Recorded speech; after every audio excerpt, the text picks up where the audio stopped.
Good morning, Facebook. Hello, everybody. The 22nd of July 22nd, 2021. My sort of daily update here. What's going on, what's happening, sharing some information. Let's see. I think this is my notification going out. Let's see if we got a sound check. Hopefully, yep, perfect. We have sound. I just said updated my computer to a new operating system, so you never know what happens. Been going through I've been going through some issues with my computer. It's not recognizing any external disks that I put in. So I was on the phone with Apple yesterday for a while. Those are hour-long phone calls at minimum.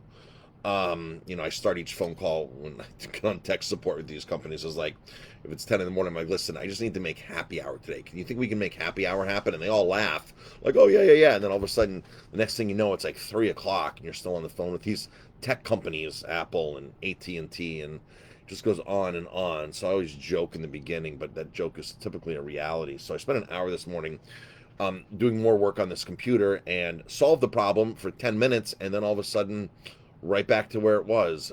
So I probably have to upload a whole new operating system. So they're telling me to my Mac here. It's a little frustrating. You have a new computer and there's issues with it, and of course, um, the update did not work. So my new update did not work. So that's what I've been dealing with this morning till from about 6 a.m. Been and doing something else that's been super important. So we're at a point now where all food has gone up in price. It's the reality of what's going on. And Jim and I went out last night to a couple places. We've been to a couple. We were away and we were to a few more places. So most restaurants are raising their food prices, or at least the restaurants that are on top of it. The restaurants that are good business people that are numbers orientated, or that are at least on top of their financials. On top of their financials, they are, and monitoring their prices, they are raising their prices. Last night, Jamie and I paid for the smallest $15 for the smallest Caesar salad, literally 6-7 bites for the Caesar salad. It was crazy how small it was for $15. Our Caesar salad used to be $9. We had to raise the price, but we increased the portion size as well. And what we're doing with our Caesar salad now and our pear salad is, let's see here. Let me get a picture of it because I got a picture. So what we're doing now, this is the Caesar salad we got last night. Really small bowl. I don't know if you can see that. Like really small. $15. The place was busy. So Jamie and I, what we're doing now for our salads is we're doing the half a head of romaine. So you can see right there the half head of romaine, and that's a pear salad. We made a prototype yesterday. We did our Caesar salad the day before. It looks really, really great. It's actually a little more lettuce, great presentation. But we are at a point right now where we have to raise our prices. It's just one of those things. I've been talking about this briefly, and it's not that we're raising our prices drastically. We're actually bringing the prices back up to where we were pre-pandemic, and some of the prices are going up a bit more. So when the pandemic hit in March of 2020, we immediately started doing our $9.99 daily special. We lowered the prices on a lot of things to make things a great value. We lowered our wine prices across the board. I mean, every single bottle of wine, if it was $97, it went to $79. If it was $59, it went to $49. Like, we lowered every bottle in the place. There were wines that we had for $350 on the list. They went down to like $275, $250. I had friends that were coming in from the restaurant industry and like, Marcus, like, how are you doing this? I'm like, listen, I got nervous. I got really nervous when the pandemic hit. I didn't want to be caught with product, and I wanted to be able to increase our volume and sell a lot of product. And that had worked. That formula was working until prices just got out of control on food. And now wine's taking another hit, and everything's just taking a hit across the board. That it is insane that we just can't keep those prices that we had. And the volume had made up for it for a while. Really, the volume had made up for it for a while. But when you're running a 50% food cost, 45% food cost, and you're running a 33, 35, one week we had a 40% labor cost. I'm at 80% of food and labor. Doesn't matter how much volume you do at that point in our place, because we're not that large to do massive volume. On $3 million, you run those numbers as different than on $1 million. There's just a lot less money in $1 million in volume versus $3 million in volume. So but we monitor we monitor everything financials. We monitor our financials. We monitor the food coming in, the pricing. We get flagged every time a price comes in, which is why it's so frustrating. 'Cause every single invoice that comes in, there's a red flag next to each line entry that you put in. Shrimp, you put shrimp in, and new price, and the new price. All of a sudden, red flag up 8% this week. Well, last week it took a 12% hit, and everything, even bleach and simple vinegar to clean with, like vinegar to clean with, like white distilled vinegar that we do clean our windows with and stuff, and that we use in the kitchen to degrease, that's gone up drastically. So it's everything across the board. So this program flags everything, flags, and every invoice Jamie puts in, she's like, this one up again, this one up again. And this system was worked great for us over the years because every time we got a red flag, I'd message my distributor, the sales rep, and say, hey, shrimp took a 15% increase this week. Is that correct? And he'd be like, well, you fell out of contract because we have you on 6 months contracts with pricing. Let me get you back into that contract, and you'll say that 15% again. So we monitor very, very carefully, and there's no more contracted prices with a lot of our distributors. It just doesn't happen. Prices are just going up and up and up. So we're at a point where the new menu comes out today, um, and and there's going to be new prices on the menu, pretty much across the board. I mean, really across the board. William's saying some restaurants have been doing tapas presentation for their food service pre-pandemic. So when we did that, we actually went to a tapas style when the pandemic hit, and that's when we were able to lower our prices, like really lower our prices, and we did that. And I've got to tell you that the majority, when we get a complaint, the majority of the issues are that they don't understand the tapas. They don't understand that things are a la carte. They don't understand they have to order vegetables separate. They don't understand this concept. And the number one, a lot of times when people complain, it's like, well, my steak came out and there was nothing on my steak. Like, it doesn't matter if it's $9, $19, or $39. People will be like, this is a waste because there's nothing on here. Not realizing it was a great value, and you could have added the potatoes and this on, and for $30, you could have had like potatoes for two, vegetables for two, and a great steak, and you had leftovers to take home. And a lot of people just don't understand that. So that was what we had done, and that was one way. And friends of mine who own restaurants were like, Marcus, this is great. I have one friend who owns tons and tons of restaurants, and he's like, this is amazing. I love your menu. I love the format. I love the options. I love the flexibility. But, unfortunately, when it's a common pattern with guests that they're not reading and understanding, it's an issue. So they just want to know that, hey, the potatoes are on the plate and the vegetables are on the plate. And so we're going back to that format, including everything. Prices are going up. Like our ribeye used to be $29.99 pre-pandemic. It's $32.99, and there's no way we could have kept that same price. And $32.99 is still not cutting our margin that we need to be at. So we'll take it. We'll play it by ear and move forward. And we have a new blurb on our menu now. Unfortunately, with labor shortage, skyrocketing prices, and we had lowered our menu previously. We're coming back, raising our prices back, and some prices have gone up, but we're willing to adjust as we have in the past. There's been many times that we've actually adjusted our prices in the past in the downward direction. And not many restaurants do that. We took our salmon down $3-4 a few years ago. After you run analytics on your menu and you realize what's selling and the contribution, the food costs, and you run these sales mixes and you figure out, sometimes there's room to actually lower prices. Now, many restaurants, you never really see restaurants lowering prices, but we've done that many times in the past. We've raised certain prices to balance things out.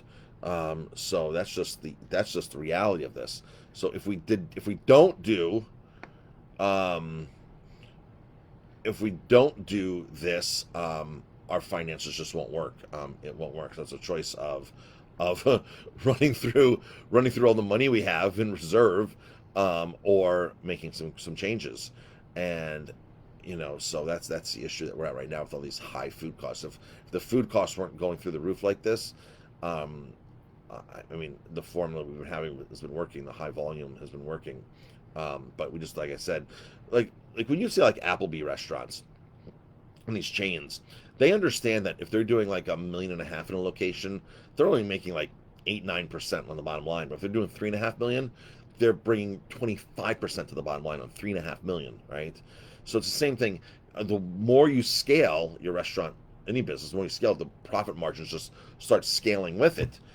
We only have 15 tables. There's no way I'm doing $3 million out of that small restaurant next door here. There's no way that pushing $1 million out of that restaurant is a lot of sales with 15 tables and only open 5 dinners a week.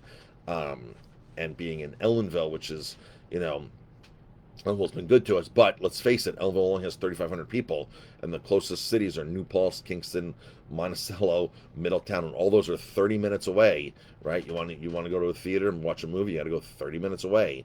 You want to go shopping in a mall, semi-mall, you go 30 minutes away. So we are truly a destination restaurant, and once September hits, our business drops like 50% during the midweeks when school starts. So it's tough. So um, Jamie and I understand that we might be less busy because people might say, "Oh, well, my gosh, I don't want to pay that much for a piece of salmon." The restaurant we were at last night doesn't even serve the quality of food that we serve. Like, doesn't even come close to the quality, the attention to detail, the ingredients.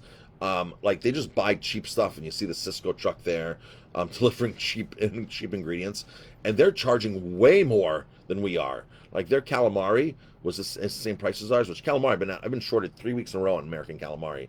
They're buying, I know what calamari they're buying. They're buying an Indian caught and processed calamari at half the price that we're paying, and it's the same price on their menu versus ours for the same portion size. So, folks, we have done everything we possibly can to keep our standards very, very, very strict. And the bottom line is, Jamie and I eat the food too, and we care about the food that we eat. So we want to eat nourishing food. We want to eat food that is sustainable food, more sustainable food that's real, no fillers in it, no corn syrups, no artificial colorings. Like when people come to the bar, sales reps, and they show us a product, I'm like, all right, so how'd that get its color? They're like, I'm like, it's a glycerin in this spirit, and they're like, I'm like, and they're just like, okay, like I know where you're going with this. Like if you're coming in with stuff, you better make sure you know what's in the ingredients.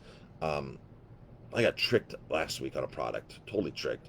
The salesman came in, new company, we're buying these great wines from Italy, from a vineyard we know, and he goes, Marcus, I got some of this great bourbon. It's on allocation. Allocation means that they set out, 25 cases and they hand pick who's going to get it.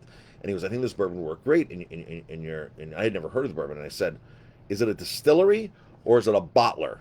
Big difference. Nothing wrong with bottlers, but they're not the distillery. They don't make the product. They buy it from MGP in big barrels, bring it to their location, and then they age to their specs and they bottle it. Nothing wrong. Angel's Envy does this. Um, Widow Jane does this. A lot of places do this. It's a common practice because they don't want to sit on whiskey for 5, 6 years, 4 years, 3 years. Tuttletown started out doing their own whiskeys. Certain places start out only doing their own whiskeys. They never bought pre-made whiskey from anybody. And we pride ourselves in using distilleries behind our bar, not bottlers. So he goes, no, it's a distillery. I said, okay. I go, okay, 71 bottle, just so I get it in my history. Just so we can get it in history, so I can be on the radar for them when the next allocation comes out. And he goes, that's a great idea. It's a game. It's a game everybody plays. Once you have a purchase history with it, they go to you first. They don't really open up new accounts if the stuff is limited. So I was away when it came in. I got back to the restaurant a couple days later after the weekend after our catering job, and I look at this bottle of bourbon, and it says distilled in Indiana and another state, bottled in Kentucky and Bardstown. I'm like, man, he sold me a bottler, not a distillery. Someone's just bottling somebody else's product. I was like, man, oh man, I don't know if I can return it or not. And it's supposed to be really, really, really good stuff. But so is Angel's Envy, and Angel's Envy is not a distillery. They buy it. So is Whistle Pig. Whistle Pig Rye, they don't make Whistle Pig Rye. And these are like great whiskeys that cost a lot of money. They don't make it themselves. They buy it from somebody else, and they're buying like Angel's Envy and Whistle Pig are buying the same product, along with all these other people that are buying the same exact product from the same exact company, Midwestern Grain Products. They make everything from veggie burgers to animal livestock feed to bourbon whiskeys. Rise. And so anybody can go to MGP and just buy barrels themselves, bring it back. You're buying the same stuff that Angel's Envy is buying. You're buying the same stuff that Whistle Pig. You're buying the same source that all these are that Widow Jane is buying, and then you can just age it yourself to your own specs. It's been a common practice, especially in in Europe, especially in Scotland, in the UK, like some of these big brands like Dewar's and stuff, they're not distilleries, they're bottlers. They buy from 50 different distilleries and can come bring it into their facility and blend it and age it themselves. Johnny Walker, they're not distilleries, they're bottlers. So it's not that it's not a common practice, it's not that they're doing anything sneaky, but in the real food movement, like we want to support somebody who's truly making the whole product, who has control of everything, who's buying local grains, like Hill Rock, they buy local grains from their area. They're a farm distillery. They malt. Stout Ridge, they're buying local stuff. They're malting themselves. They're doing distilling everything themselves, aging everything themselves. So that's the kind of companies we want to support. And this is a new sales rep for us, a new company we're buying from. And I don't think he quite understood what I was asking him. So it's a little disheartening that I have a bottle sitting there that I'm not too hip on. And I don't care what the rating is. I don't care if it's 96 points, 99 points. I could care less because I know that the money I spent on that could go to a local independent like Hill Rock, who's making just as good stuff. And it's an awesome product, and it's coming from local sources, as opposed to Midwestern Grain Product is buying all their grains from Cargill, and all these things. I mean, they're just buying, from a non-real food source from these massive companies like Cargill. So, incidentally, I have this guy who's been calling me like crazy. Dining Alliance, which is a way restaurants can save money on their food costs. So it's basically a buying program where I save my receipts and buy certain brands, and I get rebates on these brands. I get what's called sheltered income, and a lot of companies are famous for this, especially in the food world, the food distributing world. Food distributors get a lot of sheltered income. If you buy, $50,000 of ocean spray products, and you're a distributor like Cisco, or you're a distributor like whatever distributor, Ocean Spray is going to give you a kickback. It's called sheltered income. So there's this program through Dining Alliance. This guy's been calling me. He's like, "Do you buy this brand? Do you buy this brand? You can save money. We'll give you rebates. It's free money." Basically, they want you to buy into their brands. And I'm looking at all these brands. I'm like, there's not one brand on here that I really use. Like, it's big brands like Cargill, Big League Tea, like a lot of really big multi-conglomerate brands. And the guy, I'm like, I don't buy from Cisco. I don't buy from US Foods, because those are the ones they want you to buy from. He's like, well, you can buy them from anybody, as long as you're buying these brands. So I've tried to break it to the guy, and I've been avoiding him. I guess I'm going to talk to him today and say, listen, I don't buy. My restaurant's not about buying. I buy from a farm hub. We buy calamari from an American caught, an American processed calamari producer, not from Town Dock or Ruger's or any of those big brands that are shipping all their products to China and saving all this money. When you ship your products to China, if you're a calamari producer, if you ship your products to China, Cotton Point Judith, sent to China, round trip, 20 cents back, round trip, including packaging, 20 cents a pound. Why would you pay an American $20 an hour to do a very tedious job? You wouldn't do it.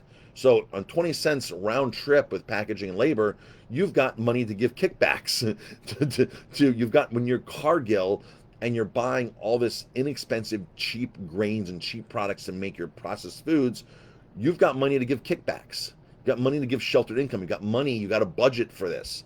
But when you're a farmer in the Hudson Valley that's growing carrots or raising beef or whatever you're doing, you don't have a budget for kickbacks and sheltered income to people that buy your product. It's not part of the game. It's the real cost of doing business. It's a real food. All right. So it's not, it's a totally different scenario. So I got to break to this guy. I just don't buy those products. But all these other restaurants do. A lot of restaurants totally buy these products. There might be like one thing in this whole thing, like Bob's Red Mill. I was shocked Bob's Red Mill was in there. But Bob's Red Mill was on the list, and we barely buy anything from Bob's Red Mill. But most restaurants won't even buy Bob's Red Mill because it's too expensive. But they do have some nice products. Bob's Red Mill. I use like their baking soda. Like, I don't use the Arm & Hammer baking soda. I use the Bob's Red Mill baking soda because I feel it's a better brand than Arm & Hammer. So there's certain things that I will buy from Bob's Red Mill that I feel is a better option. But like, I would never buy like oats from Bob's Red Mill because I can buy local oats at 4 times the price. But that's what we do for our crumb topping. I don't buy cornmeal from Bob's Red Mill. I buy cornmeal polenta from Farmer Ground out of Ithaca at 2, 3, 4 times the price, but well worth it. But Bob's Red Mill is sort of a luxury brand in the restaurant world. We do use the Bob's Red Mill product for our brownies, and I'm happy to use that product because I think it's one of the best products we've been using. But yeah, so we do use like one product on the whole list. So, but realistically, it's like a couple $100 a month in product, and I don't think to buy into a program to save to get a kickback on a couple $100 a month, this guy would even want to sign me up for something like that. But the bottom line is he gets paid too. So not only are they kicking the restaurants back with sheltered income, but they're able to pay this guy's salary and pay all the infrastructure for this to be a legitimate business, Dining Alliance. So where's all this money going, right? Like there's just tons of money out there that's just like overinflated prices to begin with because there's stupid stuff like this. If we could all just buy real food without all those programs and incentives and things like that at the real price, we'd all be better off. So that's the story of that. But unfortunately, folks, we do have to raise our menu prices. It's one of those things that is just has to happen. We can't go on with the current ratios and numbers and financials that we have. We won't be here. Wouldn't be here in 6 months if we didn't make a change. So we apologize. Thank you everybody for tuning in today. Kate, Billy, Joel, Susan, line striping. Gotta give Hill Rock a thumbs up. Hill Rock is awesome stuff. Really good. Their whiskey single malt is award winning. One of the best single malts out there. Hi, Karen. Vin and I have never had a problem with the way you do things. A lot of people don't have a problem with the way we do things, but the problem is I'm being judged by so many people who walk in the restaurant, and these so-called judges can now put stuff on Yelp, TripAdvisor, Google, and their opinion they think is like so empowering. They're so empowered by I'm going to write my opinion down. And it's going to be that this. I had a 1-star review 2 weeks ago or a week ago because this wasn't even close to what pizza is, and that's it. And I'm like, well, did you like anything you had here? Like, is there anything like you just didn't come in and have pizza? Was there anything that was positive? Was the staff friendly? This and that, and it says right on our menu, thin crust gourmet pizzas. Like, we're not misleading people, but I'm being judged by these people, and they're putting it online, and I guess I take it too personal sometimes. And I know I shouldn't take things personal, but it's my restaurant, it's my baby. So Jamie and I do take things personal. You never walk up to a mother of a newborn and be like, "Oh, your baby's ugly." No, those are fighting words. Those are fighting words to a mother because that's her baby, right? That's the love of her life. Folks, the restaurant is the love of our life. Like, this is what we do. This is our passion. This is where our heart is. Like, we couldn't imagine doing anything else right now besides the restaurant and taking more people to Italy because that's part of what we do. So and taking the Finger Lakes and doing all these things. So but that's part of what we do. And I coach other restaurant owners because I love working with business owners. I love helping other restaurants succeed. I really love that. So that's where our heart and our passion is. And but the restaurant, this is our baby. So when you say something negative about my baby, those are kind of fighting words, and I have to like put the review aside and sit back for 24 hours and then respond when I can think more rationally, right? Because the 24 hours doesn't mean the same as it does to me right off the bat as soon as I read it. We had one of the local EMTs come in here and bash us and give us bad reviews, 2 bad reviews, the same couple, because we didn't have mozzarella sticks. But these affect the overall ratings and reputation online. Your online reputation management in any business is super, super, super important. And and people just saying stupid stuff or being stupid or not understanding what we're doing, unfortunately, hurts our online reputation when they go and be all empowered and stuff.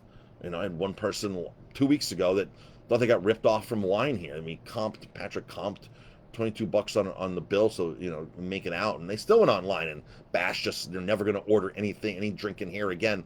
Like, really? Like, you couldn't look at my wine list and see that there's 30 wines under $30 a bottle? Where in Ellenville, in the area, you're going to get 30 wines under $30? Nowhere. It's the best value going.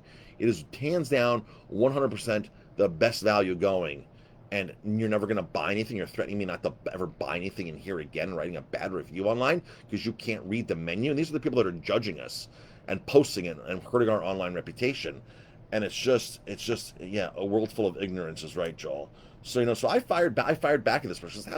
How dare people have the audacity to do stuff like that, to try to hurt another business when they were the ones at fault to begin with. They were the ones totally at fault. Patrick said it's better to buy a bottle. You'll save more money. Every restaurant out there, they charge more by the glass. You get a better value at the bottle level. Always. That's just what it. That's just how the business is set up. Because we waste more wine at a by the glass level. Because the pour sizes can be high from the bartender who's ever working. Sometimes the bartenders will do this to get extra tips. So the pour size is high. The wine, if it oxidizes after 2 days, we don't sell it. Then you have to do something else with it. Most likely throw it out or cook with it. So you're not getting prime dollar for it anymore. So there's more waste in by the glass programs, which is why by the glass programs are higher. So you're going to pay more per ounce for wine by the glass versus wine by the bottle of the same exact wine. All right, this is like it. But because people are ignorant to that fact, they got to give me a bad review, and we gave them the option to buy a bottle, and then go online and say we're never going to buy another drink from here again. Like, really? Like, just read the menu and figure it out. Like, to go online and do that, try to hurt a local business is just unacceptable and uncalled for, especially when it's their fault like that. And believe me, we're not perfect. We're totally not perfect. And I fix a lot of things. I will send you a gift card. I will do whatever. I will comp it. We will do it. But if you don't really tell us, and they said something, and Patrick comped, they didn't say that, but they were sticker shocked. So Patrick took $22 off their wine bill that night. $22 off their wine bill to make up for it. So they got even less than the bottle price that was on the menu. Less than the bottle price was on the menu, and they still went online and bashed. It's like, really? And then they threaten, I'm never going to order another drink from there again. You know what? Don't ever come back again, because I don't need the aggravation from you and to be judged by you who know nothing about wine and then put your poverty stuff on me like we don't have enough money. Like, don't put that on me. Like, read the menu and go out wherever you go. So I'm going on a rant here. I'm getting a little excited about this, a little emotional about this. Pour size is everything. By the glass option, at least bottles has a cork. Yeah, a lot of restaurants are doing 4-ounce pours right now, 4-ounce, 5-ounce pours, and like you pay like $14 for a 4-ounce pour, 5-ounce pour of wine. We just happened to this last week, and the bottle costs only $8, $9. I buy the same bottle of wine. Decent restaurant too. It's in the area. It's within 15 minutes from here. Decent restaurant. We like the restaurant, but $14 was barely a 5-ounce pour. $14 a glass. I buy the same wine here, and it's $9 a bottle. $9 a bottle. I charge $10 a glass for a full 6 ounces. And how dare this person say my wines are expensive? Just total ignorance. Total ignorance. Problem is when people don't have money or they're being cheap. All of a sudden now it's my problem, and so this is the stupidity behind this. So, and I post this, and they fired back at me on Facebook here on my video. How dare you do this and this and that? How dare you do it? The problem is nobody's ever called you out on your stupid stuff before. And when I read their reviews, they complained at another place. They complained at Arrowwood or somewhere. One of the places down the road here, one of the farm breweries or one of the whatever, that their 2 glasses of wine were like $21. So you have a consistency of being cheap on wine. So don't you think you'd read the pricing and understand the pricing before you do that pattern over again? And then in the review write, well, we don't have a lot of money and we're on a budget and this and that. That's my fault now all of a sudden. It hurts my online reputation because of their ignorance. So I fired back, and the problem is nobody's ever fired back at them before to hold them accountable, or at least point out that, hey, you're totally wrong. You're 100% totally wrong. Like, we tried to fix it. We tried to help you out. You could have read the menu that was in front of you. You could have done all of that. But now all of a sudden it's my fault. So, all right, enough on that topic.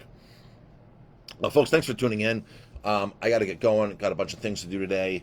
And that is it. Everybody, thank you for the support. We really, really appreciate it. Hello, Linda, for just tuning in, and anybody else who's tuning in that I didn't say your names. If you drop a comment, I can see your names on here so I can say hello to you and give you a like and stuff like that. So, everybody, thank you for tuning in.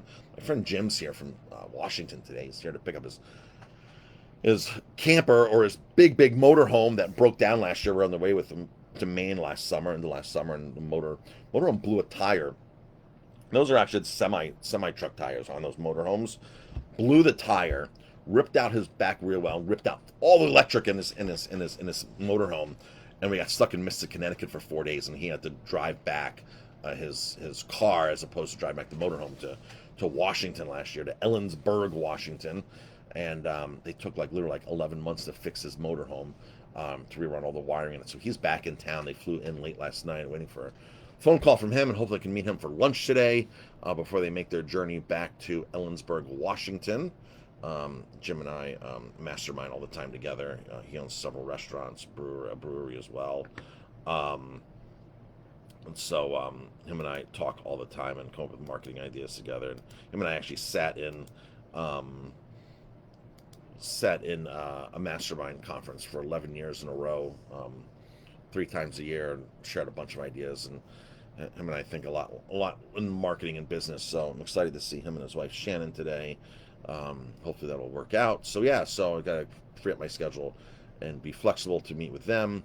And that is it, folks. Everybody have an amazing, amazing day, and we'll talk to you later. Again, thank you for your support. And sorry we had to raise the prices. It's just the name of the game right now. It's what's happening. Everything is going up. The delivery charges on some of our food that's coming in is $25 a delivery charge. It's crazy. It is crazy. So, all right, folks, have an amazing day. We'll talk to you later.